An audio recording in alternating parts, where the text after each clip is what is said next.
Hello students and welcome to online tutor में आपका स्वागत है। और यदि आप मेरे चैनल में पहली बार आए हैं तो इसे सब्सक्राइब करना ना भूलें। अभी हम लोग एक्सरसाइज 12.2 का क्वेश्चन नंबर 8 करेंगे और क्वेश्चन नंबर 8 में उन्होंने पूछा है a spherical glass vessel has a cylindrical neck 8 centimetre long 2 centimetre in diameter the diameter of the spherical part is 8.5 centimetre by measuring the amount of water it holds a child find its volume to be 345 centimetre cube check whether she is correct taking the above as a inside measurement and pi is equal to 3.14। ये बड़ी सी statement छोड़ दीजिए, मैं question इसको दूसरे तरीके से समझा देता हूँ। ये बोल रहा है कि एक वेसल है ओके जिसका एक है स्फेरिकल पार्ट और इसके ऊपर एक पार्ट है सिलेंड्रिकल पार्ट। ओके तो ये पूरा एक बर्तन है, कांच का बर्तन। ओके तो इन्होंने बोला है ये जो स्फेरिकल पार्ट है ना, इसका जो डायामीटर है ये इन्होंने दे के रखा हुआ है 8.5 सेंटीमीटर। ओके 8.5 सेंटीमीटर दे के रखा हुआ है ये डायामीटर। और ये जो सिलेंड्रिकल पार्ट है ना, इसकी जो हाइट है ये इन्होंने बोल के रखा है ये है आपकी 8 सेंटीमीटर। ओके और इसका जो डायमीटर है ये वाला डायमीटर ये इन्होंने बोल रखा है ये है 2 सेंटीमीटर। ओके ये देखो यहाँ पे दे रखा है 2 सेंटीमीटर। अब ये क्या बोल रहा है कि किसी लड़की ने इसमें पानी डाल के इसका वॉल्यूम निकाल लिया, वो 345 सेंटीमीटर क्यूब निकला है किसी स्टूडेंट ने।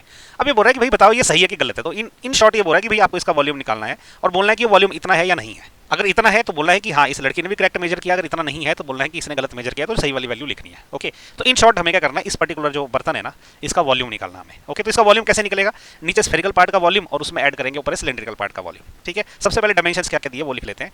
सबसे पहले स्फेरिकल पार्ट का लिखते हैं, radius of spherical part.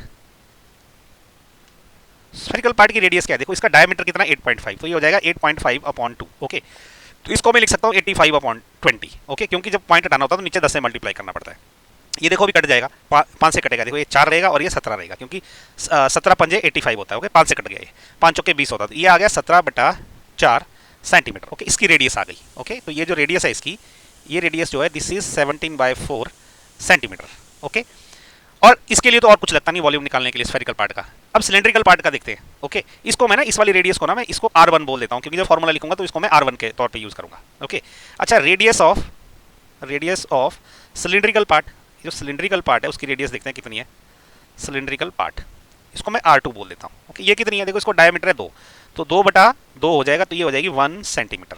Okay height कितनी है सिलेंड्रिकल पार्ट की,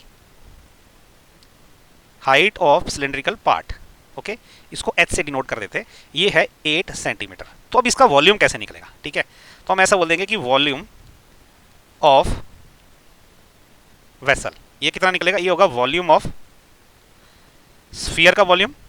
okay volume of sphere plus volume of cylinder. Okay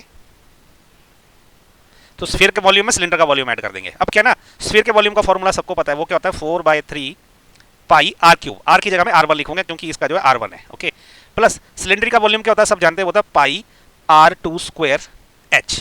okay तो पाई क्या दोनों में कॉमन है, इसको मैं बाहर निकाल देता हूँ, ये हो जाएगा पाई, अंदर क्या बचेगा 4/3 R1 की power 3 plus R2² into H। Okay अब हमने ना वैल्यूज पुट करनी है। ओके तो ये क्या हो जाएगा, देखो पाई की वैल्यू इसने बोला 3.14 लेनी है हमने, तो ये हो जाएगा 3.14। ओके अंदर क्या रहेगा, ये हो जाएगा 4/3 मल्टीप्लाइड बाय R की पावर 3 मतलब 17/4 गुणा 17/4 गुणा 17/4 प्लस R2 कितना है वो 1 है, तो 1 इंटू 1 इंटू H कितना है वो है 8। ओके ये हो जाएगा। अब देखो ये कितना हो जाएगा, 17 गुणा 17 गुणा 17 कर लेते हैं, वो कितना निकलता है, इसको यहाँ कर सकते हैं। ओके 17 इंटू 17 ये कितना होता है, देखो 7 7 49, 4 बज गए, 7 एकम 7 7 4 11 क्रॉस ये आ जाएगा 7 1, तो कितना हो जाएगा ये 982, तो ये हो जाएगा 289। ओके तो 17 गुणा 17 289 हो गया, उसमें फिर से 17 गुणा करना है, तो 289 मल्टीप्लाइड बाय 17 ये कितना होगा, देखो 7 9 63 का 3 लग गया, 6 बच गया, 7 8 56 और उसमें 6 ऐड करेंगे तो 62 हो जाएगा, 62 का 2 लगा 6 फिर बच गया, 7 दूने 14 14 और 6 कितना होता है वो 20 हो जाता है, क्रॉस 1 से मल्टीप्लाई करेंगे तो 982 यही आ जाएगा, इसको ऐड कर देंगे तो कितना आ गया ये 3 9 और 2 11 8 और 1 9 और ये आ जाएगा 4918। तो 3 बार जब 17 गुणा किया तो वो इतना आ गया। ओके अभी इसी में 4 भी मल्टीप्लाई कर देंगे, नहीं 4 मल्टीप्लाई करने की जरूरत नहीं क्योंकि 4 से क्या है 4 कैंसिल हो रहा है। ओके तो ये देखिए कितना आ जाएगा, ये आ जाएगा आपका 3.14। ओके अंदर कितना रहेगा, देखो 17 गुणा 17 गुणा 17। ओके ये बन गया आपका 4913, ये हो गया 4913 डिवाइडेड बाय नीचे क्या बचा 3 गुणा 4 गुणा 4, तो 4 गुणा 4 16 होता है, 16 3 कितना होता है 48, तो 48 हो जाएगा। प्लस यहाँ पे देखो कितना 1 गुणा 1 1 हो गया, 1 गुणा 8 8 हो गया, तो ये प्लस 8 हो जाएगा। ओके अब क्या करते हैं 4913 को 48 से डिवाइड कर लेते हैं। ओके तो ये काम ना मैं रफ काम में इसका ये यहाँ पे कर लेता हूँ। ओके थोड़ी सी जगह मुझे लगता है यहाँ है, तो इसको हम ऐसे करेंगे कि 4913 डिवाइडेड बाय 48 ओके हम क्या करेंगे, इसको 50 मान के कैलकुलेशन करेंगे तो थोड़ा सा इजी रहता है। ओके आपको समझाने के लिए बता रहा हूँ। सबसे पहले देखो 49 ये एक से चलेगा तो 48 आ जाएगा। अब इसमें एक रह गया, अब ऊपर से एक उतरा तो ये इससे चलेगा नहीं तो 0 लग जाएगा, फिर 3 भी उतर जाएगा। अब ये 113 ये 48 है, मतलब इसको 50 लेके चलोगे तो 50 दूने 100 होता है ना, तो ये 2 से चलेगा, अप्रोक्सीमेट 50 है ना, इसलिए 2 से चलेगा। तो अब 2 से जब 48 को गुणा करेंगे तो वो 96 हो जाता है। ओके अब क्या बच गया यहाँ पे, 3 से 6 जा नहीं सकता, यहाँ से बोरो करेंगे, यहाँ 0 रह गया, यहाँ कितना हो गया 13, तो 13 में से 7 गए 6 गए तो वो 7 रहेगा, यहाँ 10 है तो 10 में से 9 गई, ये 1 रह जाएगा। ओके अब सारी डिजिट खत्म हो चुकी है, तो मैं अगर 0 लगाऊंगा तो उसके बदले यहाँ लगेगा डेसिमल। ओके अब देखो ये 170 है और इसको 50 समझ लोगे अप्रोक्सीमेटली, तो ये 3 से चल पड़ेगा, तो 3 से चलाते हैं इसको। देखो 8 3 24, ओके, और 4 3 12 और 2 14, ये 144 आ गया। इसको देखते हैं क्या है। अब देखो इसमें से 0 में से 4 जाएगा तो बोरो करना पड़ेगा, यहाँ 10 हो जाएगा, यहाँ 6 रह जाएगा, 10 में से 4 गए 6 रहेगा।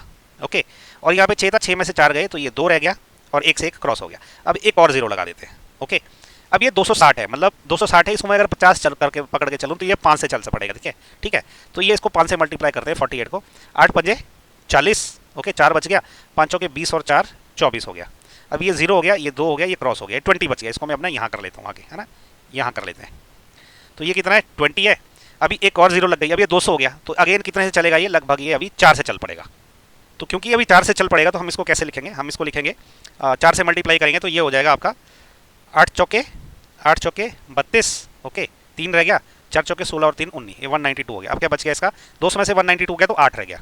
ओके अगेन 0 लगेगा, तो ये अब कितने से चलेगा, लगभग आप समझ लो कि ये 1 से चलेगा। ठीक है और ये चल पड़ेगा 1 से।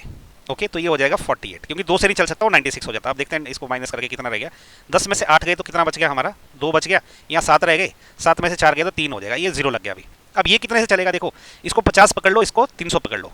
ओके तो ये जो है 6 से चलेगा अप्रोक्सीमेटली, तो ये अप्रोक्सीमेटली 6 से चल पड़ेगा। अब हम इसके आगे नहीं इसको करेंगे। ओके इतना करके छोड़ देते हैं, 102.35416 इतना छोड़ देते हैं क्योंकि कैलकुलेशन बहुत ज़्यादा बढ़ जाएगी। ओके तो ये देखो कितना हो गया, this is equal to 3.14। Okay ये जो है ना अंदर वाला, ये हो जाएगा आपका 102.35416। ओके और प्लस 8 ऑलरेडी है। ओके ये इतना आ गया। अब इसको सॉल्व करके आगे हम कर लेंगे, लेकिन उसके लिए भी मैं क्या करता हूँ ना, ये पूरा का पूरा पार्ट जो डिलीट कर देता हूँ कि मेरे पास अभी जगह कम पड़ गई है। ओके हम ये आगे का पार्ट अभी इधर सॉल्व करेंगे, पहले मैं इसको डिलीट कर रहा हूँ।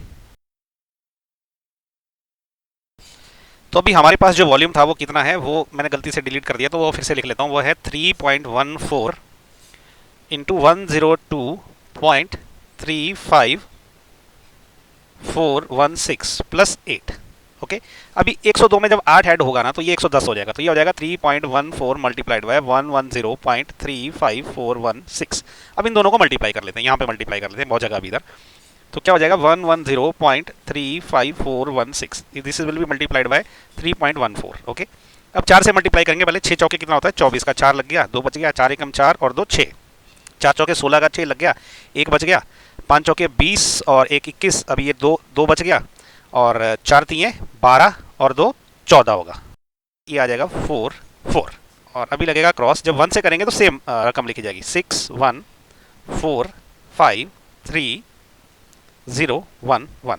अब लगेगा डबल क्रॉस, अभी 3 से मल्टीप्लाई करेंगे, देखो 6 3 18, 18 का 8 रह गया, अभी 1 बच गया, 3 एकम 3 और 1 4 हो गया, अभी 1 कैंसिल हो गया, अभी 4 3 12 का 2 लगा, 1 बच गया। ओके अब 5 3 15 और 1 16 रहता है। ओके 1 बच गया, अभी 3 और 3 3 3 9 होता है, 9 और 1 ये 10 हो गया, अब यहाँ पे रह जाएगा 3 and 3। ओके तो अब इसको जमा कर लेते हैं, तो ये आ जाएगा 4 6 और 6 12, 1 बच गया, 9 10 10 और 6 कितना हो जाएगा 16, फिर से 1 बच गया, 4 और 4 8 8 और 1 9 और 1 जो बचा हुआ है वो 10 हो जाएगा, फिर 1 बच गया, ये 5 और 5 10 10 और 2 12। ओके अभी फिर से 1 बच गया, ये हो गया 2 5 और 6 11, 1 लग गया, अभी 1 बच गया, तो ये आ जाएगा 5, ये आ जाएगा 4 और 2 6, 3 और 1 4 और ये 3 एज इट इज आ जाएगा। और डेसिमल कहाँ पे लेगा, 1 2 3 4 5 6 7 डिजिट से पहले, तो 1 2 3 4 5 6 7, तो ये यहाँ पे 346.512 इतना बड़ी रकम आ गई है। ओके गुणा करके, तो ये कितना आ गया आपका 346.5120624, इतना सेंटीमीटर क्यूब आ गया वॉल्यूम। ठीक है अब चाहो तो आप अगर इतना बड़ा नहीं लिखना चाहते 2 डेसिमल तक लिख लो, क्योंकि 2 जो है 5 से छोटा, तो इसको पूरी को आप इग्नोर भी कर सकते हो, नहीं इग्नोर करोगे तो यहाँ तक भी आंसर की कोई प्रॉब्लम नहीं है। ठीक है इसको मैं लिख सकता हूँ 346.51 सेंटीमीटर क्यूब। तो ये मेरा वॉल्यूम आया किसका, इस पूरे वेसल का जो मैंने कैलकुलेट किया। अब क्या है, क्योंकि ये वॉल्यूम मैंने कैलकुलेट किया है और ये जो है स्टूडेंट ने निकाला था, है ना, तो अब इसमें होने वाला ये है कि अभी इसका मतलब ये जो इस स्टूडेंट ने कैलकुलेट किया था वॉल्यूम वो गलत था, तो मैं ऐसा लिखूंगा कि ये जो लिखा ना कि वो करेक्ट है कि इनकरेक्ट है, तो ऐसा लिख देते हैं कि she is incorrect. Okay, she is incorrect. Actual volume is equal to ये जो भी निकला अभी 346.51, चाहे तो इतना चाहे तो आप पूरा भी लिख सकते हो, कोई गलत नहीं करेगा। ओके, तो सेंटीमीटर क्यूब, ये हमारा फाइनल आंसर आ गया। ओके, तो इसी के साथ जो है हमारा जो क्वेश्चन नंबर 8 भी खत्म हो गया। क्वेश्चन नंबर 8 के साथ ना आपका ये पूरा का पूरा जो चैप्टर 12 खत्म हो गया, एक्सरसाइज 12.2 भी इसी के साथ खत्म हो गई। आपको मेरे वीडियो पसंद आ रहे तो इनको लाइक शेयर और सब्सक्राइब जरूर करें। So thank you so much for watching my video. Thank you.